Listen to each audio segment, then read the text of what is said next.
ఒక పాము చాలా హుషారుగా పాకుతూ దొర్లుతూ అటువైపుగా వెళుతుంది. దాని హుషారుతనాన్ని చూసిన ఒక కోతి ఆ పామును గట్టిగా పట్టుకుంది. ఆ పాము కోతిని కాటివేయబోయింది. భయంతో ఆ కోతి ఆ పాము యొక్క పడగను గట్టిగా పట్టుకుంది. నన్ను కాపాడండి, నన్ను కాపాడండి అని గట్టిగా అరవడం మొదలుపెట్టింది ఆ కోతి.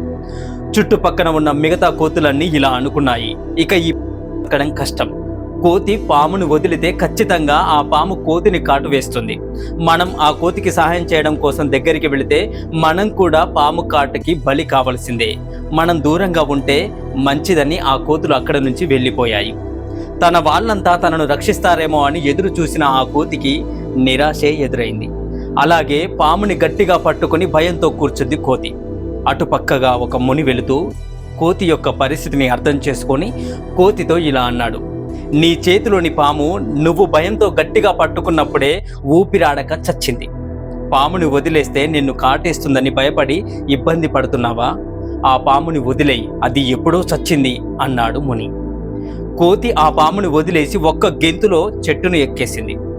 ఈ కథలో మీకేం అర్థమైందో నాకు తెలియదు, కానీ ఒక నీతి చెప్తాను, గుర్తుంచుకోండి. నీకు కష్టం వచ్చినప్పుడు దాని గురించి ఆలోచిస్తూ భయపడుతూ ఉంటే ఆ కష్టం నిన్ను వదిలిపోనే పోదు.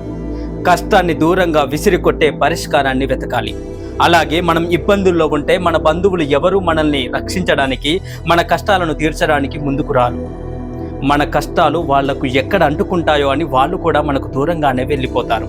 ఆ కోతుల్లాగా మనకు కష్టం వచ్చినప్పుడు ఎవరి సహాయం కోసం ఎదురు చూడకూడదు. కష్టాన్ని భూతద్దంలో అస్సలు చూడకూడదు, ఎందుకంటే అది పెనుభూతంలా కనిపిస్తుంది. కష్టాన్ని మంచి పరిష్కారంతో తరిమి కొట్టాలి, అప్పుడే మనం ప్రశాంతంగా ఉండగలము. హరే కృష్ణ. మీకు ఈ వీడియో నచ్చితే హరే కృష్ణ అని కమెంట్ చేయండి. ప్లీజ్ కొత్తగా మన ఛానల్ని చూస్తున్న వాళ్ళు ఎవరైనా సరే ఛానల్ని సబ్స్క్రైబ్ చేసుకోవాల్సిందిగా ప్రతి ఒక్కరిని వేడుకుంటున్నాను. హరే కృష్ణ.